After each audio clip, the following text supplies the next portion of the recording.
إن هذا القرآن يهدي للتي هي أقوم ويبشر المؤمنين الذين يعملون الصالحات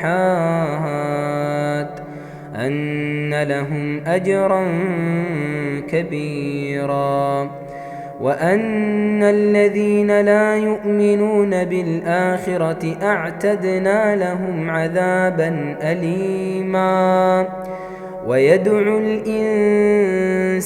بالشر دعاءه بالخير وكان الإنسان عجولا وجعلنا الليل والنهار آيتين فمحونا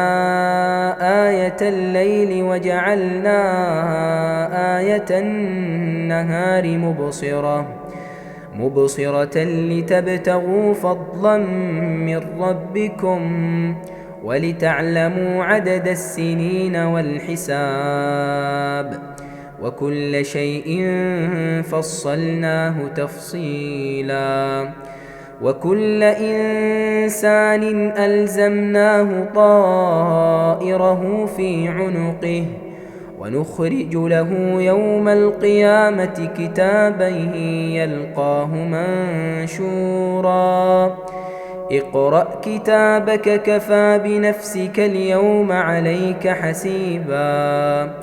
من اهتدى فإنما يهتدي لنفسه ومن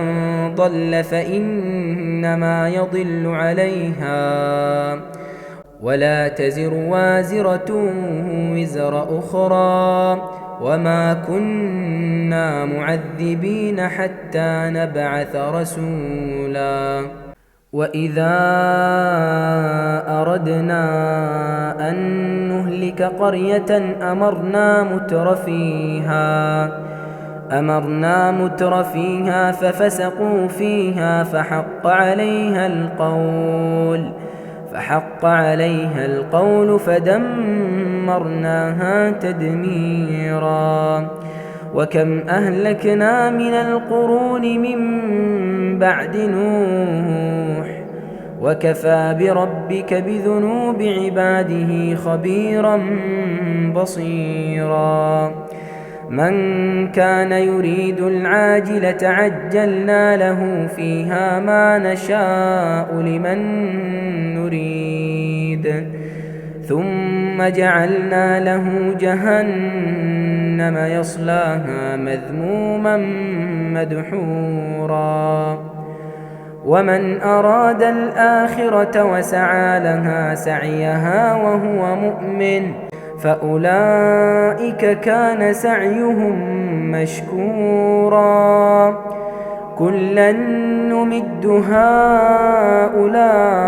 وهؤلاء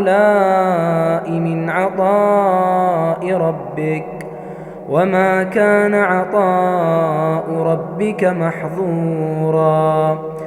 انظر كيف فضلنا بعضهم على بعض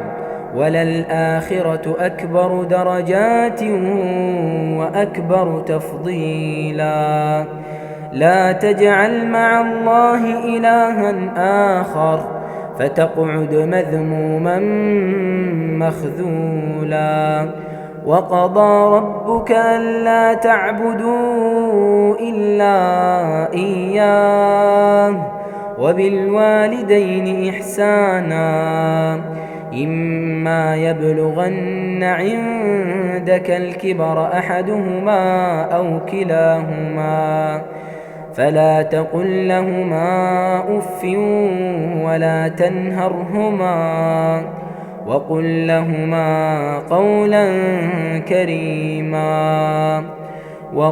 لهما قولا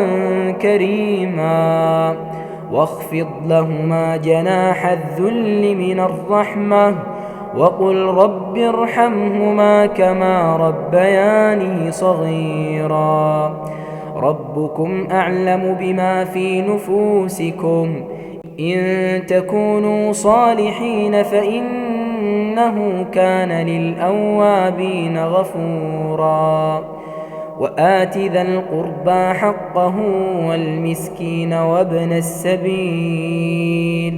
ولا تبذر تبذيرا